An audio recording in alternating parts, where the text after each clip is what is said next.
Hello, global gardeners. Happy Halloween or All Hallows Eve if you're old school like me. This is October 31st. If you celebrate Halloween, I hope you have your costume ready or at least the candy so you are not tricked and you give out the treats. I don't think we've had a show on Halloween before. My grandkids did some trick-or-treating in their neighborhood with their other families that like to do it last night. And I just love looking at the costumes. I'm not a big costume person when it comes to Halloween, but if you are, I hope you are having a wonderful day and looking forward to this evening. Shout out to Damien from Ireland, Mr. Tidy Garden. We covered a bunch of small channels a few weeks back. Mr. Tidy Garden should be added to the list. He's got about 50 videos, some of his own, some that he shares from others. So check out Mr. Tidy Garden. Good to have you here today, Damien. Hello to Mary Ann Odell and from Colorado, just down the road. And Lisa Potter, of course, just down the road here in Colorado as well. Nice to see everybody checking in. Of course, we've got Heidi with us today, one of our wonderful, along with Jay, the ones that just keep this flowing. They're the moderators and I think just fabulous, fabulous people. So anyway, we're going to be talking gardening today and we're going to be focusing on the idea of crop rotation. And if you've gardened for any amount of time, especially if you started gardening a long time ago, crop rotation is just part of gardening. That's what we've been taught. But I think as you look at more and more videos on YouTube in particular, especially those that are focused on crop rotation, those of us that have been gardening for a while are pretty much in agreement that in the home garden, if you do things right, crop rotation really isn't necessary. And so that's one of the things we'll be talking about today. Why it's not necessary and, surprisingly, when it is necessary. As with most things in gardening, it isn't black and white. It is a lot of do it this way unless something else happens and then do it this other way. And we'll be covering all of those things. Hello to Celeste, All Hallows Eve to you as well. Sharon in Wyoming. Rita's wondering, what are my thoughts on azomite? And so this actually ties in a little bit with the principles today that I'll be talking about when it comes to crop rotation. It's all about the soil. If you have good soil, you really don't need to rotate your crops much. There you go. Thank you. Have a good day. Of course, there's more to it than that. Azomite is a mineral that is sold here in the United States. It's mined in Arizona, and it has a lot of the mineral components that a good soil has and that plants require. If you're growing in containers and you're primarily using compost as your nutrient source, it's going to be deficient in many other nutrients, those that are tied to the minerals. So azomite and a lot of the other rock dust products really should be used in container gardens for the extra nutrients, especially if that's your focus, container gardening. Then you want to add more than just compost and soilless mix. You need some real soil. For most of us, our native soil has the nutrients that plants need. So if you're using your own native soil in your planting beds, your raised beds or your in-ground beds, and you're amending with compost, manure, whatever organic matter you like to use, then you usually do not need to add another mineral component like azomite. If you are not using your native soil, then you might want to use a product like azomite. The key here, and this really ties into the theme of the day, the key is what you're doing with your soil. If you are focused on your soil, and you've heard me say this many times, soil is key to garden success. So if you're focused on improving your soil and understanding how the microbes and all of the soil life interact and how the nutrients are made available to plants, then you'll understand why your native soil or azomite is a necessary part of that healthy soil creation. If all you do is fertilize your plants because you're not building a good soil, then azomite really isn't necessary either, because the fertilizer that you're using is providing the nutrients for the plants. And I'll be talking a little bit more about that as we proceed. Excuse me. So azomite, I use azomite, and I have used azomite, and it's in my container mixes, and it's long-term container mixes. So I have some videos that show how I mix up my seed starter mix and my potting soil mix, and I don't normally add azomite or that mineral component to my mixes, because my mixes are a temporary media for my plants. So they'll start in a seed starter mix, then I'll transplant them into a potting mix, then I'll put them into the garden.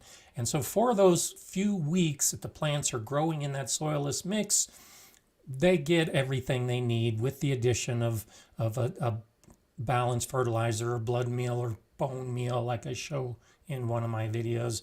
And then they go in the garden, and then they get that rich soil.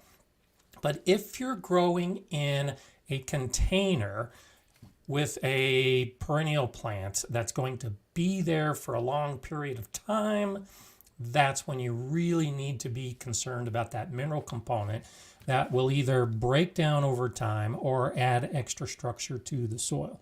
And so it's all about how you choose to garden and how you want to focus on the soil itself. We have Tony from Simplify Gardening with us today. Always nice to have you here, Tony. He says good soil doesn't require it other than potted plants. Oh, there you go. Glad that you're following along. And that's exactly the way I approach it as well. When I am using my pots for annual garden plants, I'm not that concerned with the mineral component, because in my short season, they're only going to be alive for a few months. But for my blueberries that I put into pots, or my columnar apple trees that I put into pots, I mixed in my own soil with the rest of the organic matter into those pots, because I need that mineral component.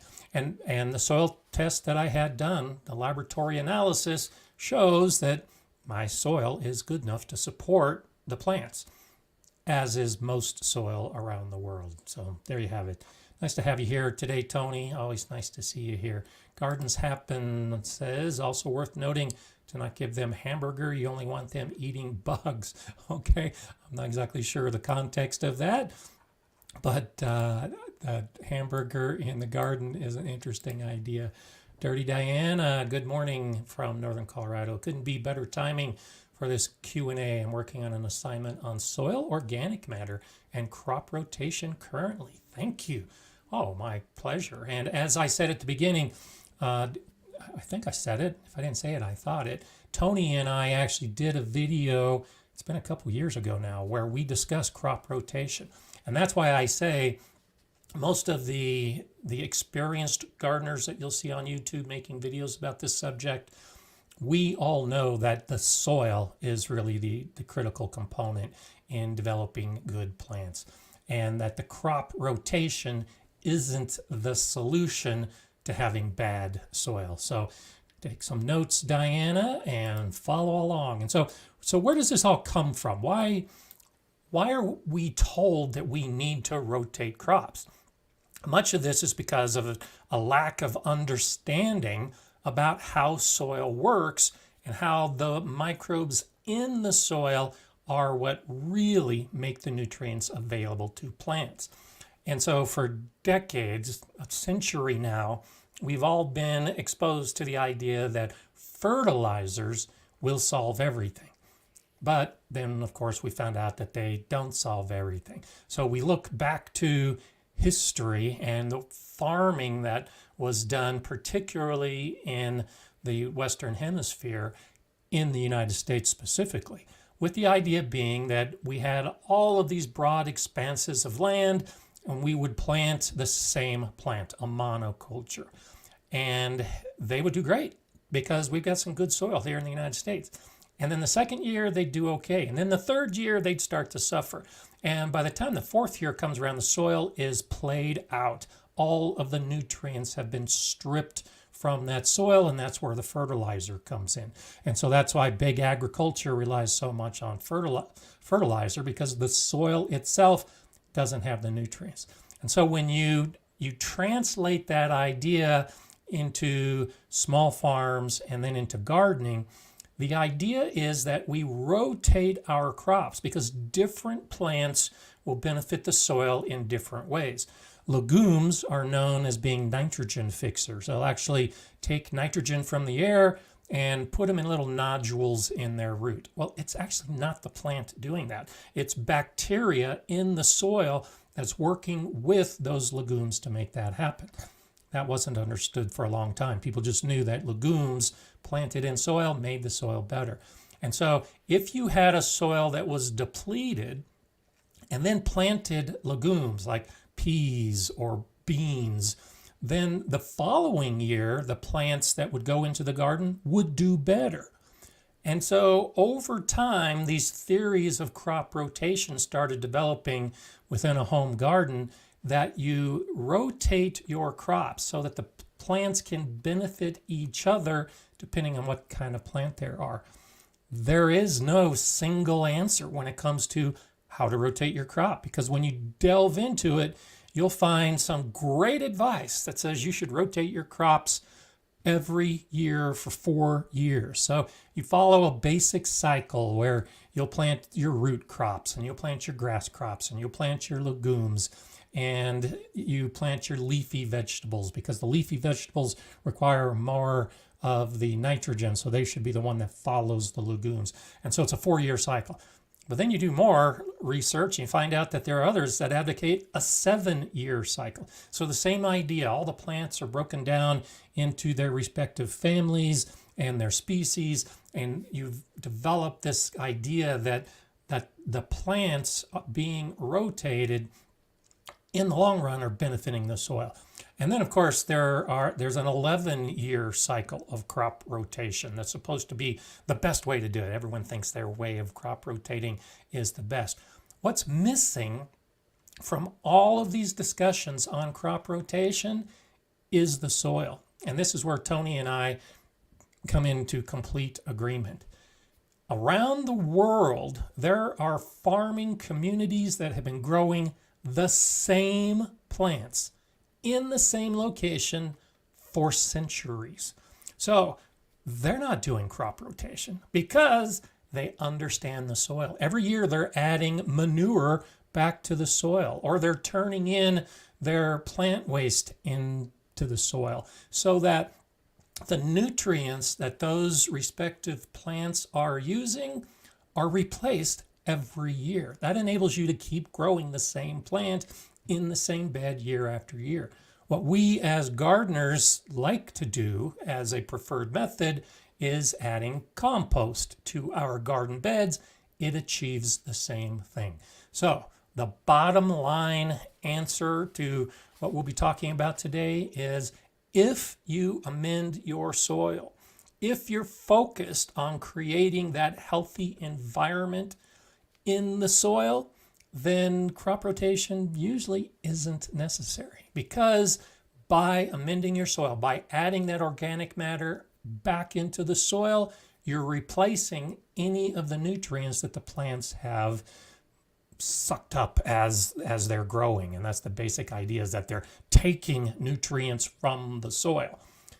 Little regard is thought about putting those nutrients back in if you're just practicing a crop rotation method where every year you plant a different crop and then you remove those plants and toss them or find some other way to get rid of them. No, take those same plants, put them into a compost pile, make your own compost, and then put that compost back in. And that is a big reason why I think Tony's first book is on composting, because it is such a critical factor in the cycle of creating good soil. So, Soil and Margaritas, thank you so much for that super sticker. I appreciate the contribution. Glad to have you here today. And I know I've been talking and missing out on the comments, so I'm going to scroll down a little bit. Masabi Gal, have you ever tried taking the bottom out of potted trees to let them get to the subsoil? Does it work? What are the benefits? So I have a couple of videos on planting trees, and the researched method that here in the United States at least is being taught more and more, and universities are starting to change their tune a little bit, is that when you plant a tree, you are not doing anything to the hole. You are using the native soil as backfill. And so when I plant it, it's however deep the root ball is how deep I go. And that usually touches the subsoil. So I'm not putting compost in my tree holes. I'm not putting manure. I'm not putting anything other than the soil that the tree is going to be growing into. The idea being that if you enrich all the soil in the hole, the tree roots are going to be seeking out those nutrients in particular, and they're not going to be in any rush to grow outside the hole into the native soil, which is usually not as nutrient rich. You want your tree to be well rooted. And so if from the beginning it's growing into whatever that soil happens to be, in my area it's not that great, but it gets growing into the native soil. If there aren't enough nutrients in that soil, it's going to send out more roots, more anchor for that tree. And so, especially in an area like mine with poor soil and a lot of wind, I really want my trees to be well anchored and get that root growth. And so as far as taking the bottom out of potted trees, what I like to do, and a preferred method, is to actually, in a potted tree, is to take away all of that material. They're usually grown with a lot of peat moss and potting mix of some type, usually with some fertilizer in it. And I'll actually take all of that away from the base of the roots and then put it into the hole and then backfill it with the native soil. So right off the bat, the roots are being exposed to the soil. So that's what I do, and that seems to work. As to the subsoil, most trees actually have their roots in the top 18 inches. About 80%, sometimes more, of the roots of a tree are very close to the surface.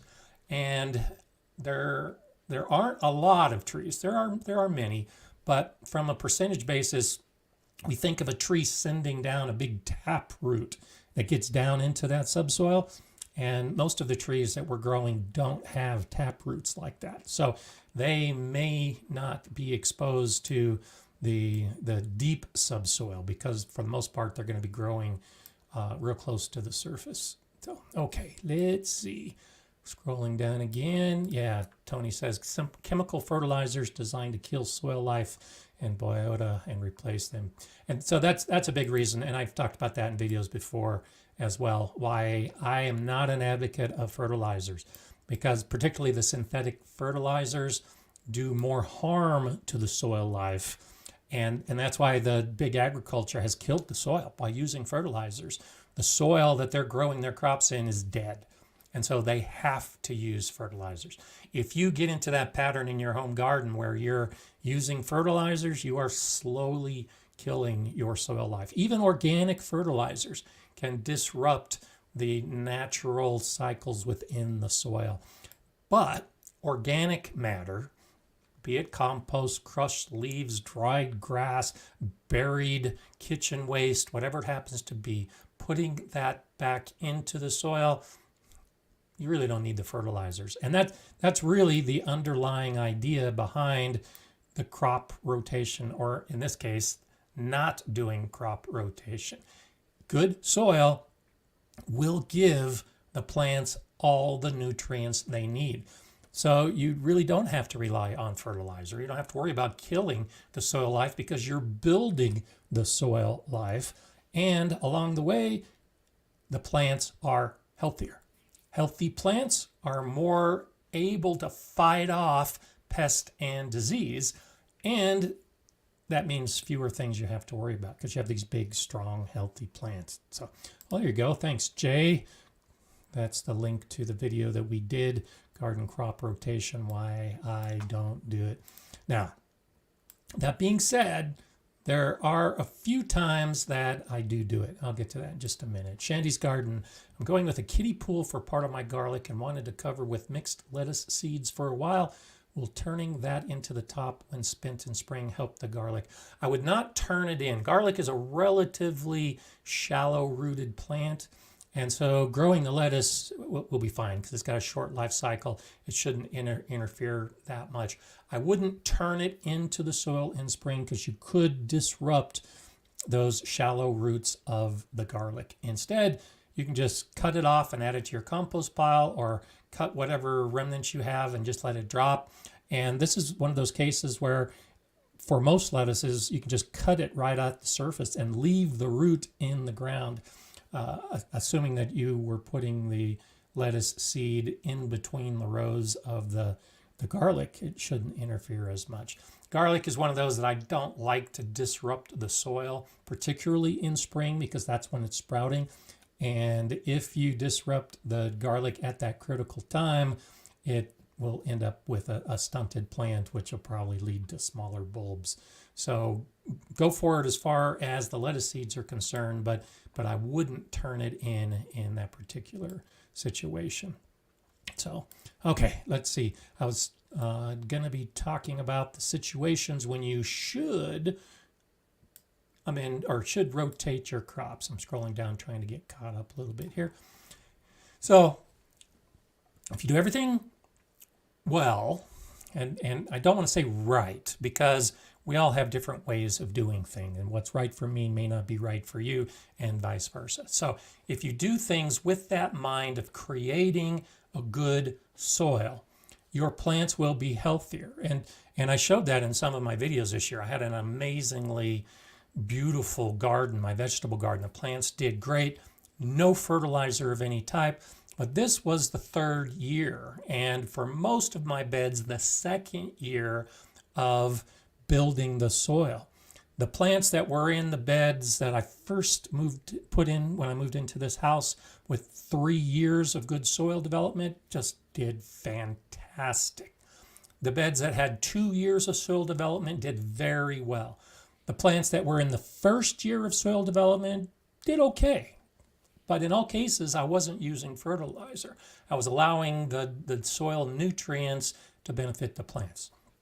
Now, when it comes to my crop rotation, I rotate my garlic, coincidentally, every year. But that's only because of the timing of the crops. I'll put my garlic in at the beginning of October and I'll harvest in July. And so in July, I'll usually add some compost to that bed, wait a few weeks, often about a month, and then start my fall garden in August. And so depending on what my other beds are growing will determine what I start my fall crop in that garlic bed with. Most of the time it's root crops, some lettuces, some kale, some spinach, some things like that. Now, by the time October comes around, that bed still has plants actively growing. It's a fall garden bed. So I'm not putting my garlic back into that bed. Instead, I'm taking one of the other beds that had tomatoes or peppers growing in them. Those usually have died from a frost that hits in September. I've pulled those plants again, I've amended the soil, and then I put my garlic cloves in October. So for me, that's a natural rotation. And I'm not thinking about it as crop rotation. I'm just thinking of it as garden planning. What bed do I have available to put my garlic into? I could put garlic in the same bed every single year. Harvest it in July, work to build up the soil, and then let it sit with nothing in August and September, and then plant in October. Or plant some plants like radish and lettuce that will mature very quickly. Maybe get a quick crop in, and then put garlic back in that same bed again. I could do that and not have to worry about crop rotation at all. But for me, I shift my beds around purely because when I'm ready to work in the garden and I'm ready to sow my seeds, whatever the bed is that's available is the bed that I start working in. And it's just a natural progression of crop rotation. I also practice my own modification of square foot gardening. And so square foot gardening, you break out your garden beds into individual square foot pieces, and in each of those parts of the bed, each of the sections of the grid, you put different plants. So in one square foot section you might grow carrots, and in another section you might grow peas, and another section you might grow lettuce. Well, if you practice square foot gardening, you're essentially rotating your crops, because chances are you're not planting in the exact same grid from one year to the next. So that's one reason why I think we really shouldn't worry too much about crop rotation, because just the natural cycle of planning and trying different crops and moving things around to find the best spot for them ends up being crop rotation. It just happens.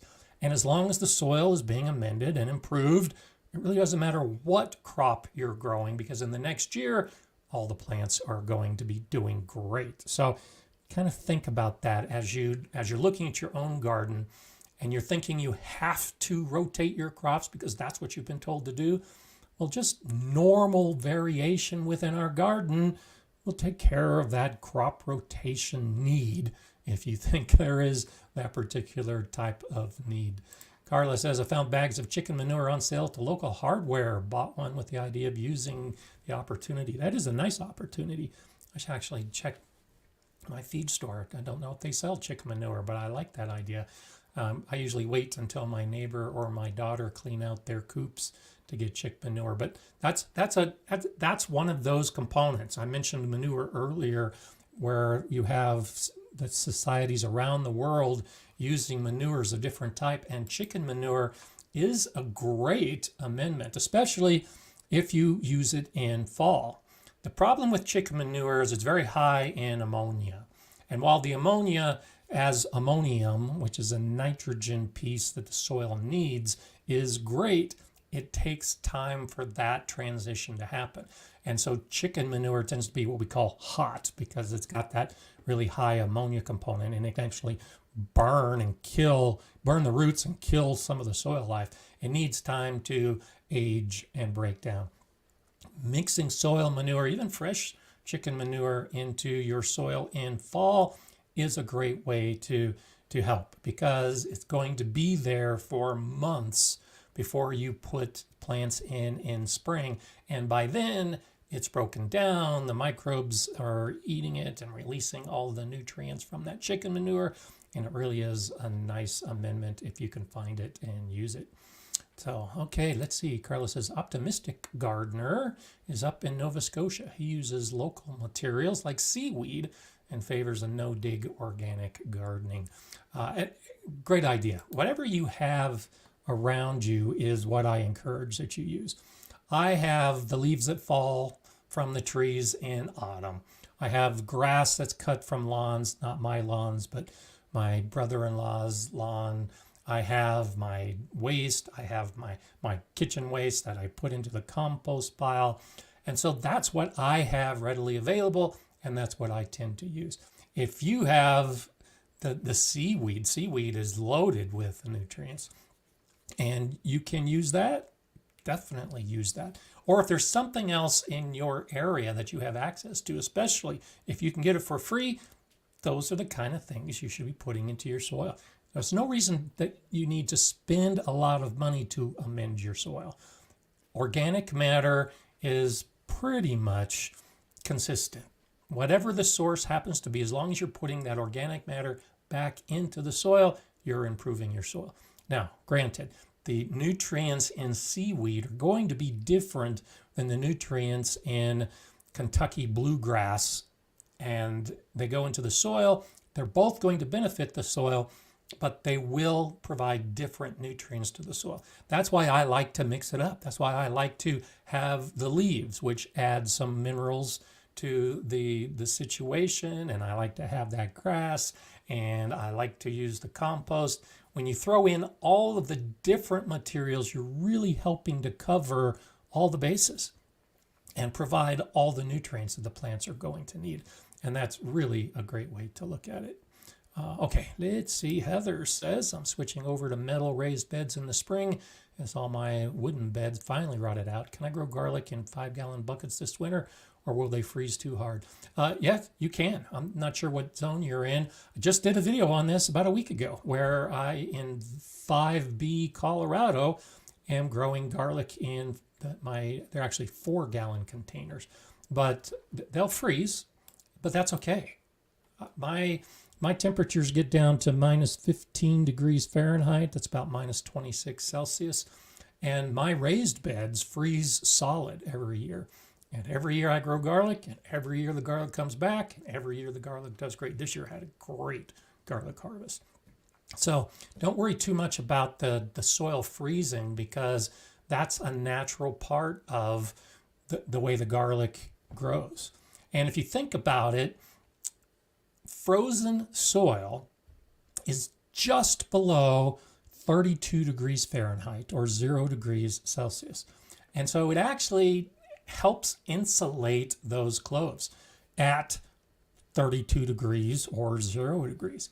Even though the outside air may be much, much colder than that, the actual soil temperature is not the same as the outside air temperature.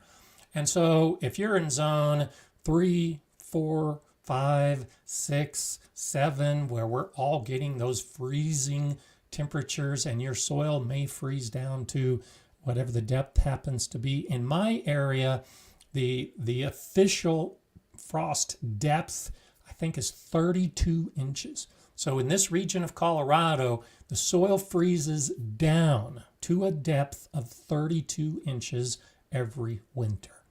And then gradually it thaws in spring. So it really doesn't matter if it's a raised bed or if it's an in-ground bed or if it's a 5-gallon bucket.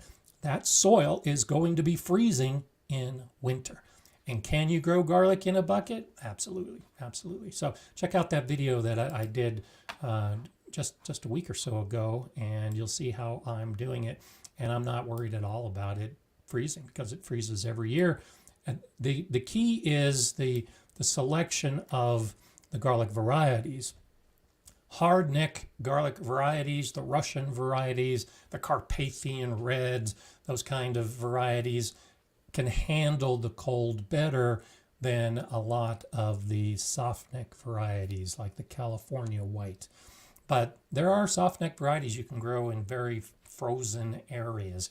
I just tend to have better success with most of my hard necks, but it's one of those things. Just grow garlic, learn about it, see what works best for you, and especially if you're redoing your beds and you need to get garlic into some type of soil, a container is really a nice way to do that. And that's one of the things I talk about in that video. Hi, Joe's Crayons. Happy Halloween to you. Just carved my pumpkin. I'm dressing like Snoopy's character Joe Cool tonight, and I hope everyone has a great big pumpkin, because if you do, it's the great pumpkin. Oh, I like that. Thanks so much. There's so much about that comment that I love. When I was a kid growing up, Joe Cool was my favorite character. I had a Joe Cool t-shirt and a Joe Cool sweatshirt. And when I was in the Air Force, my wife called me Joe Pilot because she knew that I liked Joe Cool so much. And when I was starting gardening, I actually was going to call myself Joe Gardener, because that's just part of my persona, is that whole I love Joe Cool. But there's already a Joe Gardener out there, Joe Lample, and Growing a Greener World has the Joe Gardener moniker. And so that's one of the reasons I became Gardener Scott instead of Joe Gardener. But I like that you like Joe Cool, because that's one of the best characters of all time. And carving your pumpkin is great. The pumpkins that my grandkids and my daughter and my son-in-law carved this year came from my own pumpkin patch. And so I think they were all great pumpkins because I had a great crop this year. And so that actually, I'll use that as a nice transition into how you can grow things in the same year and have success. I've grown pumpkins in that same spot every year now for 3 years. And this year was a great pumpkin year. Not a great pumpkin year, but a great pumpkin year. And it all had to do with the soil. It's my hugelkultur bed, which was the very first bed I started developing when I moved into this house with the buried logs. But on the top portion, I'm adding compost, I'm using mulch, I'm focusing on the soil, and I'm growing pumpkins and squash in that same bed every single year. If you think the idea of, well, they're going to drain all the nutrients, so you need to rotate your crops, is the way to go, I can tell you the key is not worrying about it and amending your soil. Squash and pumpkins are pretty big feeders. They draw a lot of nutrients out of the soil. If I did nothing with that soil, then yes, over a period of a couple years, those plants would not do as well and the pumpkins would suffer. But every year, I'm adding nutrients back to those beds in the form of organic matter, in the form of compost, and with extra mulch on top going through the winter months. And every year I have great pumpkins. I'm planning on growing pumpkins in that spot for the foreseeable future. There's no other place in my garden that I have set aside for growing pumpkins. That's it. Now, this leads us to when you do transition to a different spot, and because you have to rotate your crops. The main reason why you need to rotate your crops is because of a very specific pest or because of a specific disease, both of which reside in the soil. So if you have cutworms, if you have a lot of those squash pests, the type that will overwinter in the soil and then emerge as the larva that eats into the roots or eats into the stem of the plant and kills it, you might consider rotating the crops while you deal with that problem. Because if it's in the soil and you're not sure what to do, most of those pests we have in our garden target very specific plants. So if you have one of those pests that's targeting your squash, if you grow squash in a different bed and instead put tomatoes and peppers in that first bed, well, that larva is not going to eat the peppers and the tomatoes. And over a year or two, the life cycle is going to be totally broken, and you can come back with the squash or whatever you want to grow. So pest control is a reason to rotate your crops. However, a lot of those pests that will live in the soil over the winter, if you amend your soil by turning in that compost, you're disrupting the larva. The pupa that's in the soil will be suddenly on top and the birds are going to eat it. So that's one of those things I do in the spring, and I'll often add a light layer of compost to go along with what I amended in fall, and I'll turn the soil to make those grubs available for death, be it the sun, the birds, desiccating, whatever it happens to be. And that is one way to disrupt the soil life and allow you to put the same crops back in. And so for my pumpkin patch, that's what I'm doing when I amend it, is I'm actually turning that top layer so that I disrupt any of those pests that may be trying to survive the winter in my soil and then come out in the spring and kill off my plants. If you have soil-borne diseases, and this is most prevalent with tomatoes because we grow so many tomatoes and then we get some disease that's in the soil. Yes, that is one of those situations that you should rotate the tomatoes out of that bed, but learn what the disease is, because some of those soil-borne diseases will be eradicated after 3 years. Some of them might take 7 years. So it depends on the disease that you have, and it may be a while before you can grow tomatoes back in that bed. The nice thing about it, relatively speaking, is that if you have a tomato disease that's affecting one particular bed, it's probably not affecting the beds in other areas of your garden. That's what enables you to start growing tomatoes in some different bed and have success with them. As long as you're not infecting the soil with some of those tomato plants and allowing the disease to transfer from bed to bed, that's one way that you can isolate that disease. And it's very specific. A disease that affects tomatoes is not going to affect peas or lettuce. And so in that bed that you were growing tomatoes and a disease set in, keep growing other plants. And you can keep growing the same plants year after year, waiting for that particular disease to be eradicated.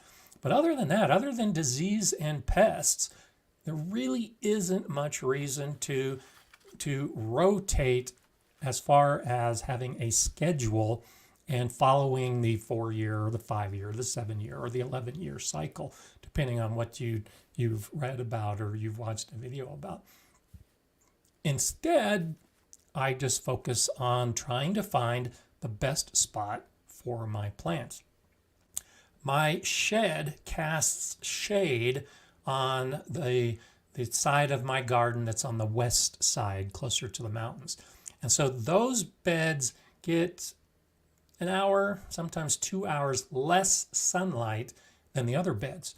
I know that. That's a little microclimate area within my garden. So as I'm doing my garden planning, I take that into account and I try different plants in different beds to try to find out what the best location is for that plant. And when I find it, then that's where that plant stays. And so my high hoop that you might see in some of my recent videos, I've grown tomatoes in that bed 2 years in a row now, because that's the bed that gets the most sunlight from morning to night. And I want those tomato plants to get the most amount of sun. So I'm rotating the crops early in my garden's life cycle, because I've only been in this house for a few years. And as I find that bed for each plant that does best, then it pretty much becomes the permanent location of that plant going into the future. So you can use crop rotation to your advantage if you're trying to find the best spot for a particular plant. Francis is wondering, is blossom end rot not a matter that might need crop rotation or amending only? Neither. I talked about Dr. Elaine Ingham, who is the doctor of soil, basically, and she talks about the soil food web, where you're building a good soil to provide nutrients for your plants. And I've heard her say many times in a number of videos that every plant or every soil on the planet has enough calcium to support plant growth. And blossom end rot is a deficiency of calcium. So it has nothing to do with the crop rotation, because if you are growing tomatoes in a particular spot and you have blossom end rot and you move it to another spot and you have blossom end rot, it's the same soil. And that soil, as long as you're using your native soil, has enough calcium to support the growth of the plants. Instead, most of the time, blossom end rot is caused by irregular watering. Either too little watering or too much watering at the wrong time, and you'll have blossom end rot. I actually had a problem with some blossom end rot in my garden this year for the first time in memory. And I can trace it back to a period over the course of this summer. There was a 3-week period where I had a lot of things going on and I was gone, and I had to have a house sitter and I had to rely on others watering my garden. And then I come back and the fruit is already set on the plants, and that first fruit had some blossom end rot because they weren't watering the garden consistently the way I do. Once I got back and started watering consistently, always seeking to have that moisture in the soil at all times, not too much, not too little, the tomatoes I harvested later in the season did great. It was those early tomatoes that had the irregular watering that had some blossom end rot. So right off the bat, think about the watering. Now, as far as the amending, not only does that improve your soil and make it so the microbes can mine the calcium and make it available to the plant, but a soil that has a nice amount of organic matter in it actually retains water better. And so, depending on how you water and when you water, if your soil is rich in organic matter, it's more likely to stay consistently moist, which is what tomatoes like. Consistently moist soil and enriched soil, you should see a big drop in blossom end rot and not have to worry about the crop rotation at all, because it is the soil, but the only time crop rotation might work to help a blossom end rot problem is if you move your tomatoes from a bed that has no amendment into a bed that has amended rich soil. In that case, yes, I would probably advocate crop rotation, but it's really not crop rotation. It's just trying your plants in a different location, in a different bed, to find out if they'll do better in that new bed. And then once you move your tomatoes into that better soil, go back and work on the soil in that first bed, and also work on your garden or your watering practices, and you should see a decrease in your blossom end rot.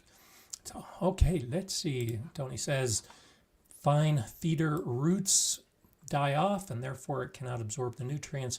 When you water again, it grows new feeder roots. Foliar spray can help during this time. Yeah, that's a good point, actually. I don't use a lot of foliar spray because I do focus on the soil. But this is a good point, and this is one of those things that can really benefit you if you start doing that detective work in your garden. When you pull up the roots, look at the roots, and you'll be able to see the big roots and the smaller roots and even the smallest roots. Too often we think all plants do is have the big roots, but it's really the really small, often the size of a hair root, and that's what's doing all the work in the plants. Those big roots are usually more of an anchor. They're really not feeding the plant as much as Tony points out. They're actually called feeder roots. They're very, very small. And so when you allow your soil to dry out because you're underwatering it, you kill off those very small roots. They're the very first ones to die. And if you're overwatering, you're also drowning them. So that's why the consistent moisture is really what you're after. And so now the plant is putting all of its energy into growing more roots. You're not going to have as big a fruit. And of course, the calcium isn't going to be absorbed because those roots that are absorbing the calcium have been killed off because of your watering. So thanks for that clarification, Tony. That's good information. So, okay. Let's see. You guys are talking back and forth to each other. That's great. Connie's saying that's a beautiful deck and garden in the picture. Yes, it is. So let's go ahead and talk about that now. So today this comes from Cheryl Richter, and this is actually a panoramic picture. So it looks like there's a curve here and there's a curve in this direction over here. That's actually a straight fence on the deck of the second story, but it just looks curved because it's a panoramic picture. And therefore it makes the garden look bigger than it actually is. It's actually a pretty small garden, but the way the picture shows it, it looks much bigger. So if you can imagine that the fence back here that looks like it's at an angle is really at a right angle, you can maybe get an idea of some of the perspectives and see how how small this garden happens to be, but look at everything that's packed into this garden. And so, of course, I always like the sitting area. So in the center of the garden, you've got your table, you've got your chairs, you've got lots of plants growing along the fence up through trellises. And then, of course, you've got pots. And so you can see there's a lot of shade on this side of the garden. There's a lot of sun on this side of the garden. And so I'm sure Cheryl has it figured out where the pots need to be for the specific plants so that they're growing the best, because these plants are obviously growing in full sun. These plants are growing in partial or maybe even full shade. So right off the bat, I think that's a great example of how you can grow plants wherever you live, whatever your yard looks like, as long as you consider those components like the sun and shade. And the solution might be, especially if you have a deck, is growing one type of plant here and growing a different type of plant on the other side of the deck. And then look at the variation. I like this little, looks like a little concrete stone walkway that goes up to the gate. And I like what she's done with this, because there's plants all the way around. You're walking through the plants to get up to that gate. That's actually what I'm working toward in my pollinator garden area, is for it to be filled with plants. And the pathway from one end of the garden area to the other end is small like this, just enough to walk on, but surrounded by plants. I just really love that idea.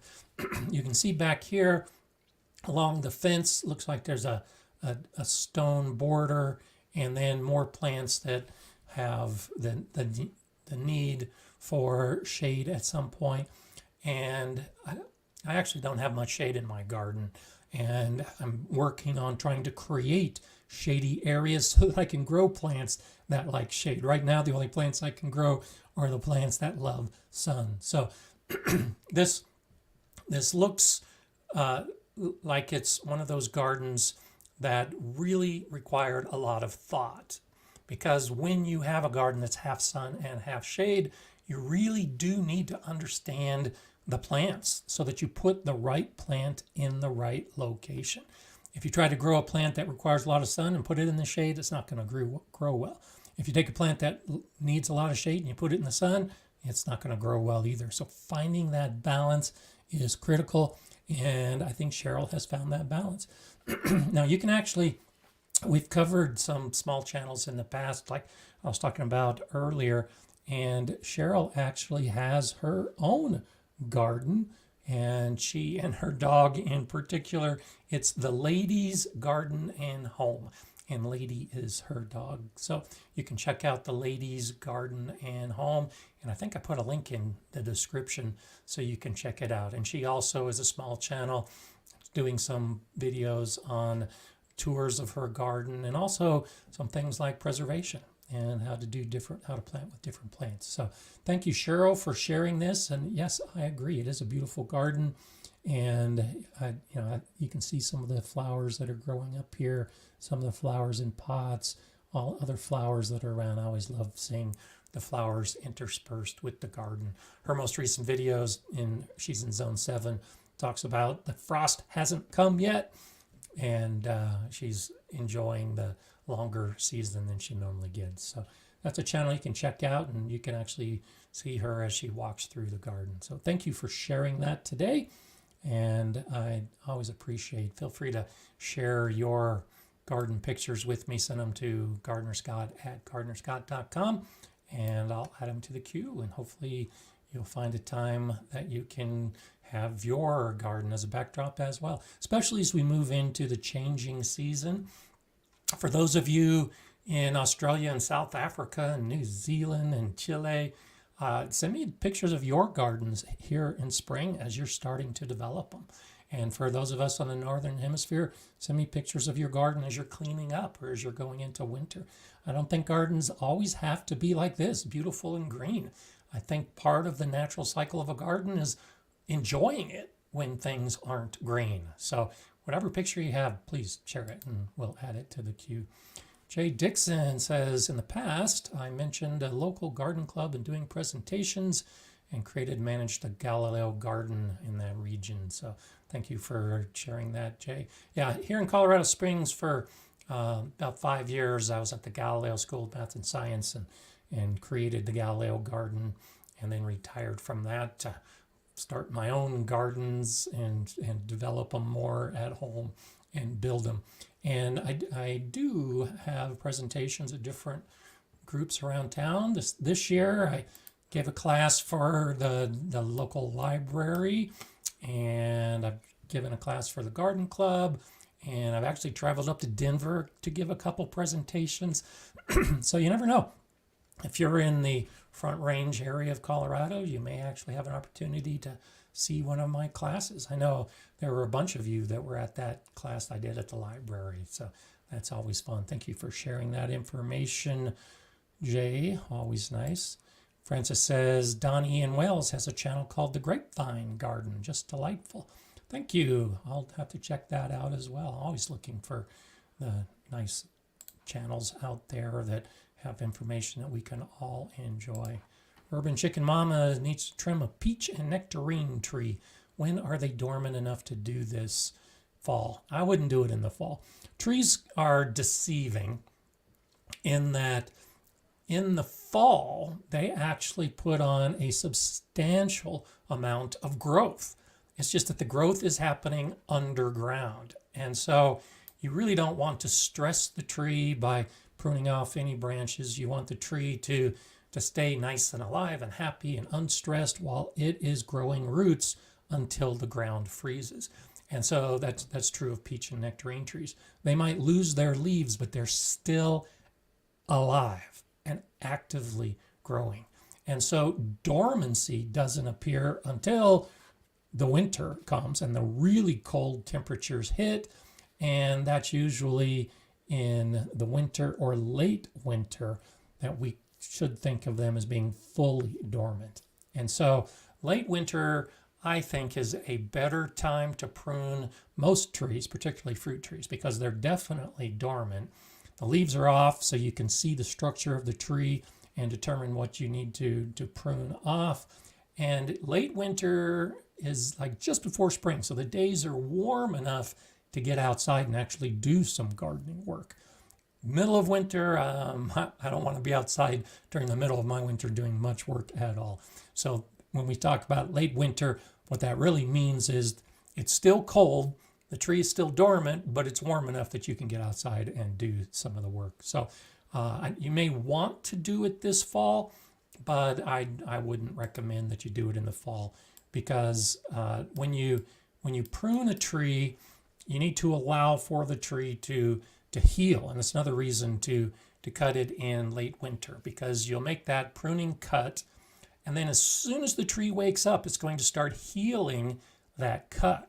Whereas if you make that cut in fall, it's putting energy into trying to seal off that wound, and then the cold hits and it goes dormant, and you have a open wound basically for an extra 4 or 5 or 6 months that could potentially cause some problems with that tree. So do it later so that the tree has enough time to heal before it starts sending out all of its growth into spring and summer, and that typically works out better.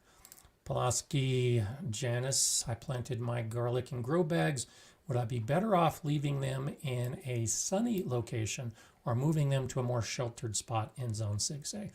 I would suggest a sheltered spot. One of the issues with growing garlic in pots or in grow bags, in any container, is that, first off, they don't need sun because they're not growing. They don't need photosynthesis.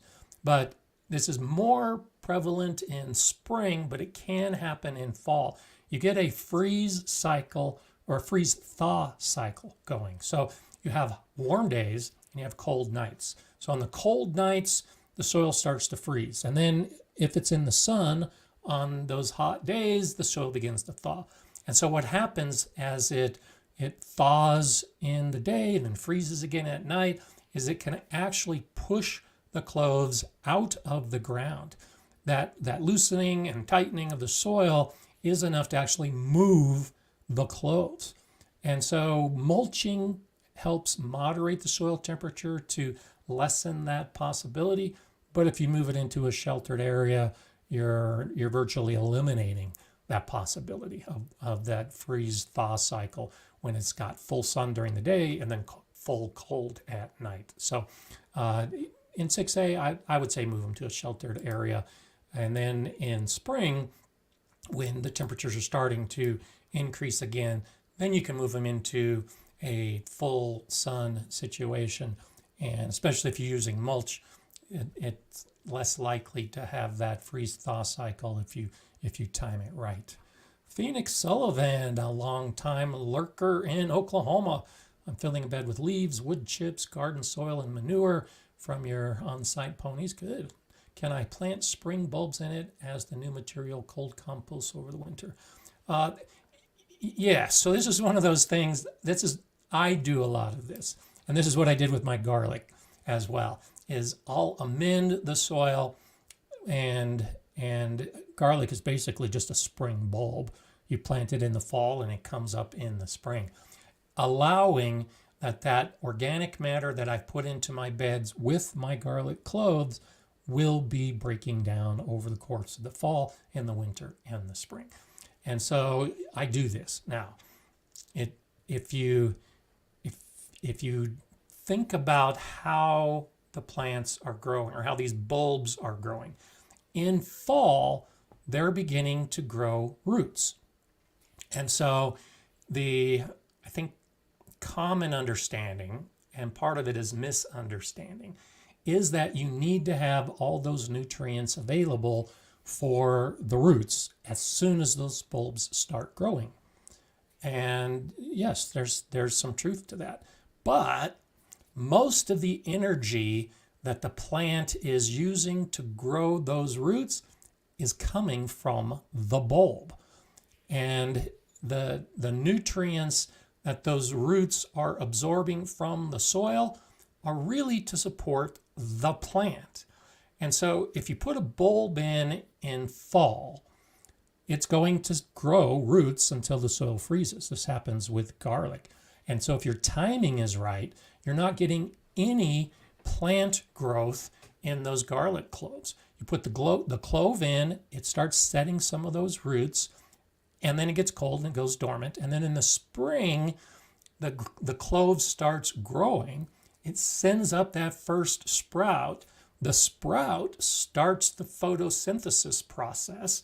And now the sun's energy and the growing roots will feed the clove that becomes a bulb. If you allow for the 6 months, in my case, it's about 6 months from the time I put the cloves in the ground until that growth breaks the surface. That's 6 months for those microbes to start breaking down all that organic matter. In this case, the most important aspect, I think, is the garden soil and manure, because the leaves and the wood chips are going to take much longer to decompose. They probably won't be decomposed by the time those cloves start growing. And so, yes, I do this. Now, if you're putting the actual wood chips into the soil, you might want to consider mixing in a nitrogen source. And so this is one of those situations where you might want to add a nitrogen fertilizer with the wood chips, because as those wood chips start to break down, they're going to rob the soil of nitrogen in particular as they start breaking down. Not a lot, because woody materials are broken down by fungi rather than by bacteria, but it can disrupt the soil balance if you have more wood chips and the plants are starting to grow. So I would consider putting the wood chips on top of the soil as a mulch rather than mixing them into the soil, because it could take a year or two or more, depending on the size of the wood chips, before they break down. But yeah, I do this every year, is amend the soil, knowing it's not ready for other plants that I might want to do because the material hasn't broken down yet, but I put my bulbs in that soil. And by the time spring rolls around and those bulbs or garlic cloves are growing, by then the soil has enriched to the point to support them through the growth of the season. That's what I did last year. Had a fantastic garlic crop with no fertilizer. And if you do that on a regular basis, it should work well. And it's not just for the garlic. You can do the same thing with cover crops, depending on the cover crops you're growing, is amend the soil. And you wouldn't necessarily put in a pepper or a squash right away because the soil isn't ready. The microbes haven't fed on all that organic matter. But you can grow some cover crops with the light roots across the top, and that helps cover the soil and also becomes more biomass that you can add later on. So a couple different ways that you can approach it if you are thinking long term as far as the soil is concerned. So, okay, let's see. Urban Chicken Mama's got a problem with blackberries, a beast to kill in the Pacific Northwest, pretty invasive.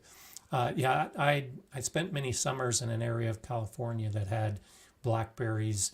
Wonderful to go out and pick, but if they find that spot, usually by a nice little creek running through, and the Pacific Northwest definitely has a lot more moisture than some of the rest of us do, they can be invasive. And you're right, they are a beast to kill. So hopefully it's not creating too big a problem for you, because it can take years to get rid of something like that that's so invasive.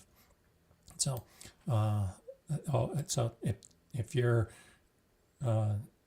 talking about a solution for me, I did some other things about the roots developing up. So the problem that I've had in the past in some of my gardens is bindweed. Bindweed is one of those that if you let it get set into your garden, it can just take over, and it's really hard to get rid of. And so for most of the plants, like blackberries to bindweed, if they're becoming invasive, you have to understand how the plant grows. And it's kind of what I was just talking about with the garlic. It's putting roots in the ground throughout the year, but especially in the fall. But once the plant breaks the surface and photosynthesis begins, it gets bigger and it sends up more of a plant and more roots. So you really want to limit that as much as possible. The roots are a storehouse of nutrients. And so if you cut the plant off as soon as it starts emerging, the plant just thinks it was eaten by a deer or some other type of pest, and it's going to send up another shoot in most cases. It takes energy to do that. That energy comes from the root. And so if you can get out and just cut off all the blackberry canes, more canes will come up, and then you cut all those off. And more canes will come up, and cut all those off. And if you can cut them off early enough before the photosynthesis takes the nutrients from the sun and puts them back into the roots, if you can just make it so all of the nutrients to grow that plant are coming from the roots, eventually the roots are going to be out of nutrients and the plant is going to die. So mowing and cutting and mowing and cutting and mowing and cutting is a pretty effective way of getting rid of plants like that. It takes time because a lot of those roots have a lot of nutrients. Anything that you can pull up. But particularly like with bindweed, if any of the root is left behind, it's going to grow into another plant. But it's going to be a smaller plant. So if you pull up that plant, eventually you're going to kill it off. Blackberries are the same way. They're spreading and they're growing new canes. If you can deplete those roots of their energy, eventually you'll kill it off. It takes time. It's a lot of work, but that is one of the effective ways to do it if you don't want to dig out every single plant and then go back and dig again for all the ones that you missed out on. So that's just one of those aspects of gardening if you have an invasive plant that sometimes you have to deal with. And as Bohemian Herbology points out, bindweed is the worst. It chokes things out and doesn't play nice. Yeah, it takes over. And that's why it never let bindweed flower. If you let it flower and it goes to seed, you're adding 5 years to your efforts because those seeds will spread and every year they'll continue to grow. So yeah, you gotta get them out, and you gotta try to get them out before they get to the point where they're spreading, because you've allowed the seeds to to go. Lisa says it's from the devil. Yes, I've had some of those times. And so this actually plays in a little bit with what we're talking about today. So at the Galileo Garden, had 101 raised beds that we were growing in with the students. And at any given time, I usually did not have more than about 75% of the garden growing just because it was too much work. And while the kids would come out, it was irregular. I couldn't count on them. And so I and my volunteers could pretty comfortably manage 75 beds of plants growing. But this is one of those situations where in one bed, one year, it was tomatoes, as I remember, and bindweed started growing. And it's one of those things that different volunteers had different chores, and weeding was among them. And so we would all take different sections of the garden at different times to deal with the weeds. And that year, the bindweed in that bed ended up getting so bad because it hadn't been managed early on properly, and it took over. Well, it became a group effort to try to eradicate the bindweed. The next year, it came back even stronger. We hadn't gotten rid of it. And so that second year, I forget what plants we were growing in it, but they were quickly taken over for bindweed. So this is one of those situations where crop rotation actually became necessary. In that third year, we grew nothing in that bed and dug up the soil, tried to dig up as many roots as possible. And every time a plant broke the surface, we knew it was bindweed. And so we would pull it and more would grow, and we would pull it. And we spent a whole growing season basically focused on eradicating the bindweed from that bed by not allowing anything else in that bed and knowing that bindweed was of the devil and we had to just keep fighting it. And then finally, the next year, there was no sign of the bindweed because all the energy that was in its roots, we were destroying every single time a new plant emerged. So that's kind of the idea behind the eradication of some of these plants, but it could play into crop rotation. The need to grow different plants in a different area because you've got to focus on getting rid of the plant that you were so worried about. So, yeah, and so Tony, exactly right. Weaken the root to the point that it gives up-o, ooh-o, and up. So I'm glad you finally got it. Yeah, you weaken the root so it does eventually give up. Urban Chicken Mama, been pulling ivy out of my yard for 20 plus years. When I see it at the garden center, I want to put a warning label on it. You know, there's a lot of those. We've got some plants in this area. Most areas actually have a list. In our area, it's the county that produces a list of noxious weeds that are actually illegal to grow as a plant. And many of them started off as garden plants that were pretty and they escaped the garden. And this area is, for those particular plants, ideal, and they become noxious weeds. And so some areas, actually, you'll see some of this online if you buy plants online. There are some plants that are not allowed to be shipped to certain states because they've been identified as a noxious weed. And so the seed sellers and the plant sellers won't send you certain plants even though you're willing to pay for it because they're identified as a noxious weed and no longer pretty in the garden. And so, yeah, Tony says they have a list like that too. That's good to know. And that's one of those things that, that's next level gardening when you start recognizing what you can't grow in your garden. We all are trying to find what we can grow in our garden, but there are legally things that you can't grow in your garden. And I think a lot of gardeners don't realize that. And that's one reason why some of these plants have escaped and have become a problem, is because the person that bought it and put it in their garden didn't know that it would become a problem. So look into that. There's some homework for you this week. try to find out what noxious weeds your area has identified. See if they're in your garden. One of, in this area, is Russian olive.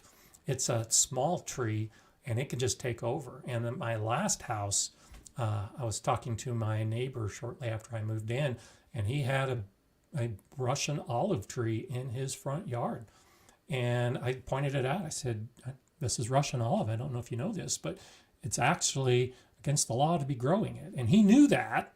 He'd actually been approached by the county, and he liked the tree and decided to let it grow, even though he knew it shouldn't have been there. And a couple years later, the county came down, cut it down, and took it away and disrupted the area that was in it. But that'll happen. If you don't take action yourself, you have to expect that the authorities will come in and take action, and they might even ticket you depending on what the laws happen to be in your area. So he wasn't ticketed, but they took his tree out because it was a noxious weed. And so don't necessarily think that it's only plants like bindweed that are weeds. Sometimes trees can actually be weeds as well. Jay has a link to noxious weeds in Canada. There you go. Yeah, a lot of places have the list. So wonderful for you. Francis wrote a government report on Eurasian water milfoil, another big invader. So I'm glad we can talk about this today, because this is one of those things that you have to be careful about. Carla's got mint taking over the backyard, and that's why I grow mint in a container, because I've had that issue before where I don't want it to spread and take over the area. Shandy's garden has been studying rotational grazing in the permaculture setup, and so excited to get out of the little suburban neighborhood quarter acre. Interesting. Yeah, permaculture is permanent agriculture. That's what it stands for. And it's the idea of creating a system with plants and wildlife and animals. And that's one of the ideas, particularly if you do have a weed issue. If you have chickens or goats or cows, an animal that might eat that particular plant, and it's not noxious for them, you can practice this idea of rotational grazing for weed eradication, but also just as a normal method of a lot of the permaculture growing, because the animals are providing manure to the soil. And so in this case, it's almost like crop rotation. You're rotating the animals in your garden and allowing them to eat the different plants, and they're replenishing the soil through their manure as part of this same rotational idea. You can still grow the same plants in that area in later years, but you give each section of your yard some time off and allowing the animals to benefit from it as well. So permaculture has some really cool ideas and some things that we can modify and use in our gardens in different ways. Sometimes you have to be kind of creative to do it. So, okay, let's see. It's so nice to see all the discussions going back and forth. Coastal Gardens, Grapevine Garden, Shandy, Heidi, Frank. You guys are having some good conversations about all of this. I think that's wonderful. So let's see what happens. I'm going to scroll, see if I can catch up. Bigfoot the chipmunk. I sent the weeds through the chicken yard and the kitchen coop scoopings through the compost pile. I'm blessed to be able to keep a small flock in town. Good for you. Chickens can be a good way to benefit your garden on a number of different levels. If you have some of those weeds where you have to be careful, like we're talking about the bindweed, you pull the bindweed, you throw them into a pile, even your compost pile. Some of those roots escape. You can grow new bindweed plants in different areas. But if you take that plant and feed it to your chickens, the chickens will eat every fragment of leaf and stem and root of most plants. And so it's a good way to get rid of weed seeds and weed plants by feeding them to your chickens. And then, like we talked about earlier, chicken manure can be a great benefit to your soil. And so I have in my plan to have chickens, but right now I'm living vicariously through my daughter's chickens. And I've been talking with my son because he wants to move and get some chickens of his own. And I've had chickens in the past. Chickens can really do a great job. And so we were talking earlier about one of the reasons to rotate your crops is because of the pests that are in your soil. Chickens can take care of that. And so 2 years ago now, in that bed where I'm growing my pumpkins, I had covered with a wood chip mulch, and my neighbor's chickens had actually jumped the fence. That was the first area they went to, and they were feeding on the grubs that were underneath that mulch and digging into the soil and eating the grubs as well. That was my first indication that I had something that was trying to overwinter in the soil, because the chickens focused on that area and helped me out. They destroyed with big air, they clawed apart the wood chip mulch and destroyed the soil that was nice and pristine. But instead, they left behind their manure and ate all the grubs in the process. So that's one reason why I've gotten into the habit of turning over the soil in that bed in particular, because at least in the past, it was susceptible to some of the larvae in the soil. So yeah, if you get the chance to have chickens, even in town, that's a great opportunity, because they really can benefit you on a number of different levels. Lauren says, we're surrounded by farming fields and have to keep such a close eye on noxious weeds. We're actually thinking of getting goats to help in our 5 acres. There you go. Yeah, if you've 5 acres is a nice spot. A couple houses ago, I had 5 acres and was starting to develop the garden. And my wife had a goat at that house previously, and it used to get on the roof. So she was resistant to me getting a goat because it would get on the roof. But goats can also be one of those things to absolutely help out. Shandy's garden learned that ducks and geese will not bother the vegetation, but let them roam free in the garden, and they just pick off the little pests. Yeah, particularly ducks. Geese tend to be a little bit bigger, and they might not eat the plants, but they can definitely disrupt the beds a lot more than a smaller duck. But absolutely, the chickens will eat the vegetation. The ducks will eat the bugs, and they'll help take care of some of those pests in your garden. And so a combination of ducks and chickens, if you've got enough room, can definitely be one of those ways to deal with pest control in your garden, if it's one of those things that you're trying to deal with. Dusty Flats has bugleweed ground cover and don't know where it came from. It's also growing in the grass, just like the hostas. They love it here. Bugleweed, I've actually tried growing bugleweed. Doesn't do as well in this area, but that's one of those garden plants that I've actually tried to grow on purpose, but depending on where you live, it can definitely take over. So be aware of that as you try more and more new things, especially if you like ordering seeds and plants from the online nurseries. Take that extra step just to find out about the growth of that plant, because you could be introducing a problem in your garden by finding a plant that loves it and wants to take over. And all you want to do is keep it in a nice contained area. A plant doesn't care where you want it. It's going to grow where it does best. And that may be outside that small area that you have that you want to be under control, but it's actually the plant that has the control over you. So do be careful about that. So in talking in this line of learning more about the ordering and the plants and all the rest of it, last week I talked about spending this time, as some of us are out of the garden. I finished cleaning up all my beds this week, so all my tomato plants are pulled, all the pepper plants, everything's done. The beds are amended and mulched, and I'm looking to my winter gardening. I'm going to be doing some more indoor stuff this year. But of course, I'm trying to learn and do more and more. The learning is such a critical part of gardening, be it from books or blogs or videos, but learning should be a big part of it. And this week, shout out to Karen, who commented to me that she finished all of my videos. And so I wanted to give a shout out to Karen, because I figured it out. I've got over 400 videos. And so if you're serious about learning gardening, and Tony's got more videos than I have on the Simplified Gardening channel, you can sit down and binge watch a channel that you like with good information and really help yourself out as you move into the next season. Well, my videos, if you were to treat it as a job, if you were to show up and work 8 hours a day watching Gardner Scott videos, it would take you 2 weeks to watch all my videos. Actually, a little bit longer than that.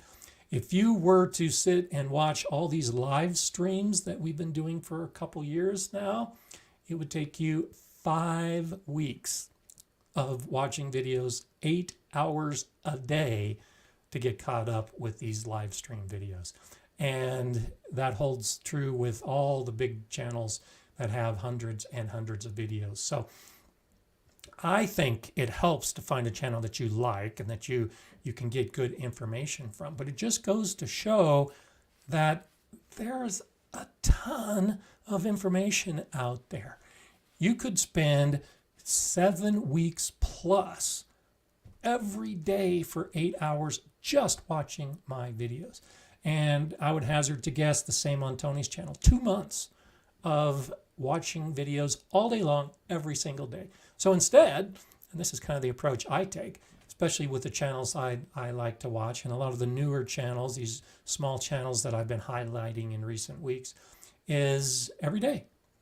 I try to watch some of what I already know. So whenever a video comes out from In the Garden with Eli and Kate, or a video comes out from the Simplified Gardening channel, or a video comes out from Scott Head and the Black Gumbo, I watch it right away because that's just part of my routine. These are channels I subscribe to, and I've identified that I like the content. And so instead of having to sit for 8 hours a day to catch up, just find that happy point where you've watched some of the older videos. And then as new videos come out, watch them. And that way you don't have to worry about catching up. Though I know a number of you, earlier this year, there were a number of you that communicated with me that you were working your way through my vast library of videos. And many of you actually commented on every video as you were watching it, which I thought was pretty cool. So that's one of those things that you could do over the course of the winter, in the months that you're looking for something to do. If you were spending an hour a day in your garden, well, spend that same hour a day learning more about gardening. If you were spending 2 or 3 hours a day, use that same time learning about gardening, so that next year it really gives you a leg up as you're getting into your garden. There's a lot to learn, and there's a lot to enjoy, I think, from watching other channels and other gardens from around the world. But Karen is the latest to actually let me know that she's made it through all of the videos, and I just wanted to share that. I'm not sure if she's on today, but I think that's pretty cool. And I do the same thing as Vanessa's Garden. A lot of the videos, and I try to make my videos this way, where I'm describing what I'm doing in more than just the pictures or the video. And I like channels that do that because I can listen to them as well. And I know a number of you listen to these live streams while you're in the garden or while you're driving to or from work. And that's great because even just the listening of the information is often enough to get something that can benefit you. So I agree with Vanessa's Garden that you can listen, and especially if it's a channel that's designed for information. Tony's channel is that way too. Ton of information in every video. You don't necessarily have to see what he's showing on the screen to gain the information that he's sharing because it's thorough information. And so I get my phone and put in my earbuds and go outside, and it's just like a podcast. Some of these videos where you're trying to learn something that might be a little bit different. And especially if you can find a video that matches with whatever your chore happens to be, that's kind of the best of both worlds. You get to listen to it at the same time that you're doing it, actually working out in the garden. So I think that's a wonderful aspect and an opportunity we all have. And too often, I'm sure Tony is seeing the same thing with his channel. My views are way down. I'm okay with that because I'm a bigger channel, and so even though my low views are still substantial, but gardeners just aren't watching videos in October and November and December because they got other things on their mind. I get it. I totally get it. But when you get started with your gardening, your seed starting and your preparation in January and February and March, wouldn't it be great if you'd already watched all those videos on starting seeds and already watched on all those videos on preparing your soil and already watched all those videos on building beds? Watch them now when you've got time and you're not stressed with the garden activities, rather than waiting until spring when you've got to do the gardening activity and then you got to find the video and then you got to figure out if you can do what the video tells you to do. And those of us that have been doing this for a while know that by the time you think about doing something, it might be too late, especially with the seeds starting and the garden planning. So get to it now. You don't have to watch every single one of my videos, though I think that's a nice goal. And you can see my growth over the last 10 years because my older videos are definitely different than my newer videos. But the idea is just get out there and learn as much as you can about gardening. And I'm going to be doing some more book reviews this winter as I'm looking ahead because I like books. I just like sitting down and reading a good gardening book. And so it's one of those things that I have my list in the description below of my favorite gardening books, and I'm always adding to that as I discover new books.